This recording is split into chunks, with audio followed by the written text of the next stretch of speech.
Put that coffee down. Coffee's for closers only.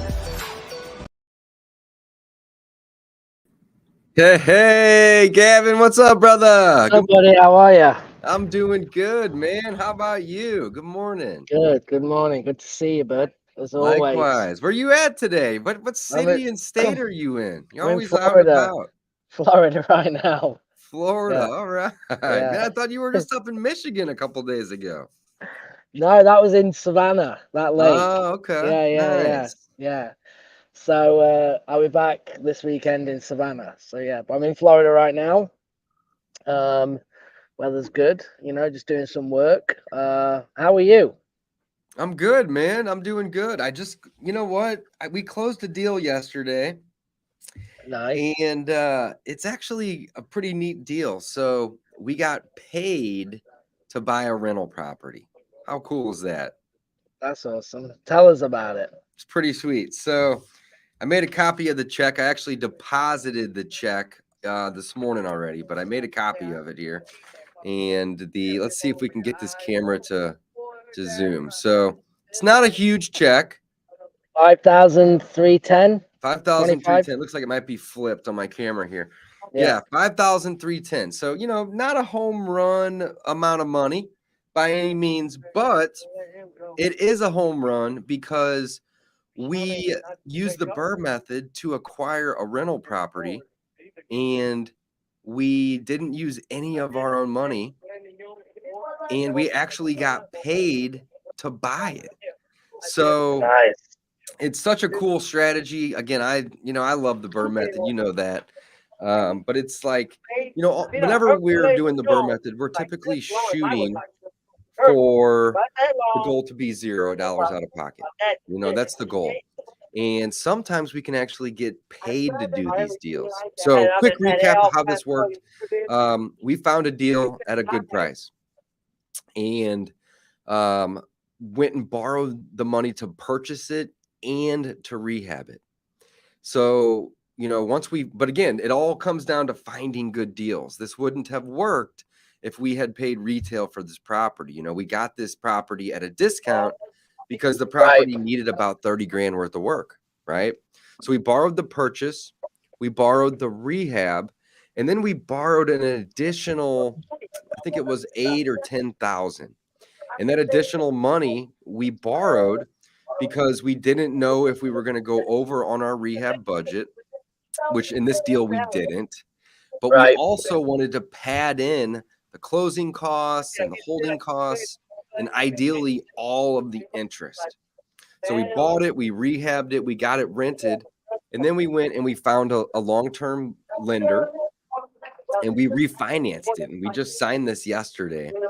But the beautiful thing is we acquired the rental property, which is an asset, and paid back our private lender for the purchase and the rehab and all of the interest, plus all of the utilities and holding costs and all of the closing costs.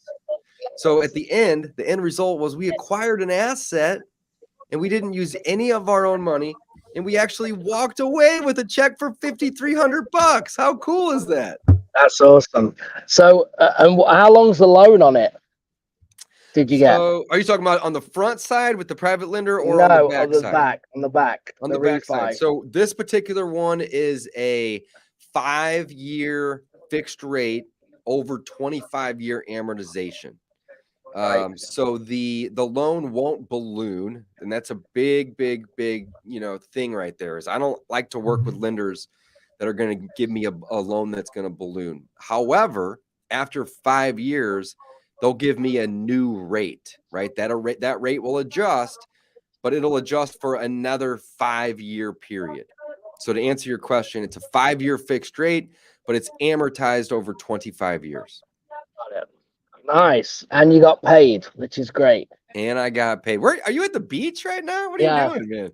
I'm at the beach. Nice. Good for you, bro. Working at the beach. I love it, man. I love it.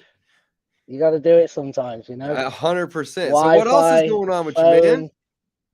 A lot. Heading back, like I said, to Savannah this weekend. Still working. I'll be in St. Louis end of the month. Got an event there. I got a 2-day event, Monday, Tuesday, virtual event with Joe. We're Nice. going to be doing. We're doing a boot camp online, and then like I said, I'm in St. Louis end of May. We have a 1-day event there. Yeah, so just ticking along, trying to make things happen, and yeah, all good. We're actually going to be changing potentially. I guess we could talk about this briefly, but we don't have Yeah. all the answers. But we might be changing our show. We may be changing our show time potentially. We're in discussions right now. We don't know when that's going to be or how that's going to look yet, right? It's exactly right, guys. So the goal with this show is to, get together. Obviously, Gavin and myself and Don, we love to get together and talk real estate and provide as much value to you all, the listeners, the viewers, as possible. And also, we love the fact that this is live because that allows us to interact with the audience in real time. However, the time I think is difficult for a lot of people. Right now we have quite a decent amount of people watching, which is cool. But it's difficult Wednesday mornings for people that work a full-time job to, utilize these live streams.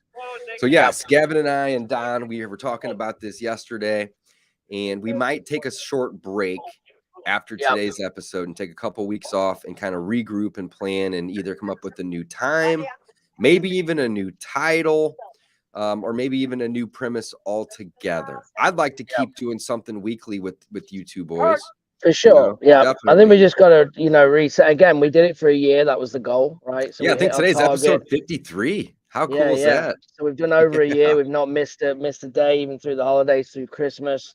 So we kept that, consistent and stuck to a word. So that was a big achievement for us. And yeah, I think we just got to tweak it and outreach, more people. And I think, like we said, what the timing is one of the things. And obviously, all of our episodes, guys, if you want to go and watch them, we have a podcast or on YouTube channels, depending on where you're watching us. So you can go back and kind of check all them out. We have some great episodes out there for sure. Yeah, absolutely.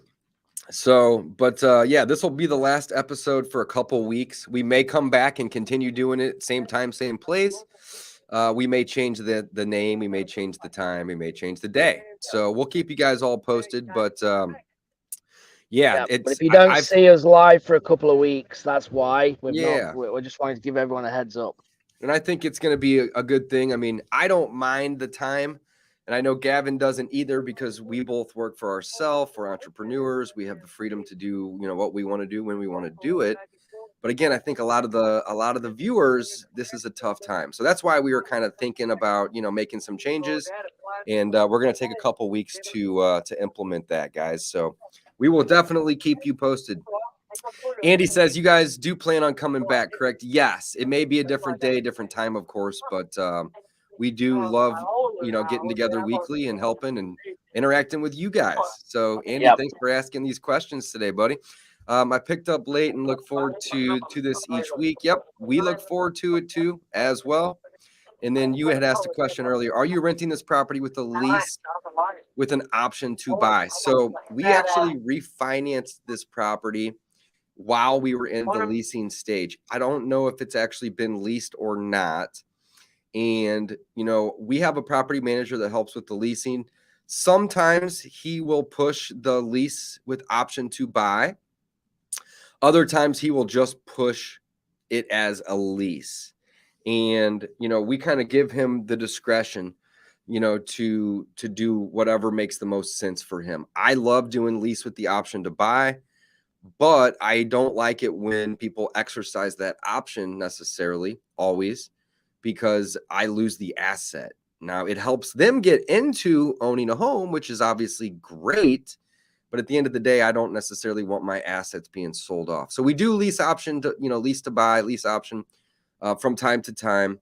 But with this particular one, Andy, I'm not exactly sure if he's doing that or if he's just going to lease it. Either way, it makes for a good exit though. Shannon says, I think the time and day is perfect. Well, thank you for your input, Sharon. And yeah, we know that it's good for some people, but not all. So that's why we're just considering making some changes here. We get more replays, don't we? That's how we know. Like, we get more people watching the replay than we do live. We get a lot of people on live, but we get more people replaying it, which makes us think potentially the time. So we're looking at it. We may stay the same though. We're not sure. We're trying to figure it out. Yeah, absolutely, man. Absolutely. So Gavin, what's new with you, man? You're down in Florida right now? What beach are you on? What city are you in? I've been in Orlando, and I just came to Tampa for a couple of days. And then, like I said, I'm going to be heading. I'm at like Rocky Point, I think it's called. Just working. Just got Wi-Fi, and just getting some sun. Sitting Yeah, I love outside. it, man. Sometimes you got to do that. I think that's why we do what we do, right? To have that freedom. I travel a lot, and you got to try and get that balance as best you can. So that's what I'm trying to do, and then I'll be settled back in Savannah, like I said, come this weekend. Yep. I love it, man. Traveling is always so much fun. Yeah. Andy says, can you guys explain a little in more detail of the Bur method? Gavin, do you mind if I give him a quick explanation? No. This is your thing, buddy. That's You're the right. Bur man. You're the Bur All man. right. So Andy, this is one of my favorite topics, man. The Bur method it's such a cool method. And again, it'll give you the possibility to essentially add a rental to your portfolio and put $5,000 in your pocket at the same time, if executed properly. So Bur is an acronym, and it stands for, or the letters in the acronym are B with 3 R's or even 4 R's. And the B stands for buy. But I do want to highlight that in order to make this work with little to no money, you got to buy at a discount. You cannot pay retail for a property unless, the only caveat is unless you can create a 20% equity play by rehabbing it alone. Now, I know that that's difficult to do in my market. Maybe in some other markets, that's a possibility. When we rehab a property, of course, the goal would be to increase the value above and beyond what we spend. So, for example, if we spend $20,000 rehabbing it, we would like to see the value be increased by $30,000. At a minimum, it needs to be what we spend, right? But in order to capture a 20% equity play, to use the Bur method, there's 2 simple strategies that we use. Number 1 is buy at a discount. That's the first letter, B. And then number 2 would be the first R in the Bur method, to rehab that property. Rehab, renovate, same thing essentially. So by buying at a discount and then also renovating and increasing the value, what the goal would be is to capture a 20% equity play in that deal. So to recap, B is to buy at a discount.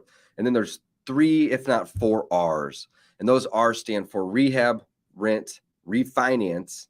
And if you want to add that 4th R in there, that just is for repeat, simply put. So the 3 R's, in the beginning, though, the main ones would be to rehab it and then rent it out and then refinance it. So traditionally speaking, when people get into rental properties, they go talk to a bank when they're buying the property. And I did that for the first 10 years. But what that allows, or what that does, though, is it requires you to have to put down 20%. Banks are typically, assuming you're in a decent area, they are going to, and you have decent credit and you have a decent property, all these things, of course, matter. But, if you go to a bank for a purchase, they're going to typically lend 80%, which means you're going to have to put down 20%. And that's how, that's typically how people get into rental properties. Well, the Bur method will allow you to acquire that property without having to put down 20%. But you have to go through this strategy. You got to go through it step by step. So the main difference in the traditional way, or I like to say the old way, of locating a property and then going to a bank and getting a loan to purchase it, they give you an 80% loan. You put down 20%. That's the old way. The new way is you're going to use the 20% equity capture as your down payment. But in order to do this, you got to follow the basic steps. So the main difference, though, is that we are not using the bank to purchase the property like in the beginning or in the old way. With the new way, the Bur method way, we are using the bank to refinance without an existing lender. So old way, you go to the bank for the purchase. New way, you purchase it with private or hard money. You fix it up with the rehab, you get it rented. Then you go to your lender. And instead of saying, hey, I want to buy this property, you already own it. So now you walk into that bank or you connect with your banker and you say, I want to refinance this property. When you are buying a property with the bank, the purchase price matters. It matters greatly. And ideally, that purchase price is going to be at or below what it appraises for. Hopefully, you got a little deal on it, right? Well, they're going to give you 80%. And if that number is $100,000 or $10, you are still going to have money to put down, AKA the 20% down, right? So no matter what you do when you are purchasing a property using a bank, you're going to have money invested, period. Well, if you borrow the money from a private lender or a hard money lender and you actually buy it and take control of it, but you're not asking for a bank loan right then and there. You're getting, a private or hard money loan to buy it. And then you rehab the property and then you get it rented, which makes it an asset. Assets put money in your pocket. Now you go to the bank and you say, hey, I already have an existing loan on a property that I already own. Well, that eliminates a ton of due diligence from the bank already because you're not looking to buy anything. You already own it. What you're looking to do is just pay back an existing lender and get a new lender in place. So what they do is they still lend 80%, but the purchase price is no longer relevant. What is relevant is what it appraises for, because they're typically going to lend up to 80%. It may be 75, but typically speaking, up to 80% of what it appraises for. So if you bought it at a discount, like I mentioned 3 or 4 times now, and you rehab that property, increasing the value and or the equity even more, and your goal should be to be all in with that private lender or hard money lender and the rehab, all in at or below 80%, and they lend 80% of what it appraises for, you no longer have to have a bunch of skin in the game, 20% down, because they're lending on an appraised value versus a purchase price. So that's going to be the biggest difference between how you're able to acquire a property using the Bur method without putting 20% down. There's still 20%. It's just not down. It's earned. And that's the big difference there. So hopefully I did a good job of explaining that, Andy. I have a program that teaches that. I was going to say, yeah, talk about, like, you have a new program, Dave, that kind of, because it's just like any strategy, right? You try and explain it in 5 minutes and it's very difficult because there's moving parts that you need to, navigate through. But tell us a little bit about that. Like, we're not here, we don't pitch every week. We're nothing about that. But I think for people that are interested, because the question came up, tell us a little bit about that. Like, how do people find out more? Yeah, so I love teaching this. This is my favorite strategy, guys. Building my portfolio of rentals is my number one goal at this point. Of course, we do some wholesale and of course we do some fix and flip.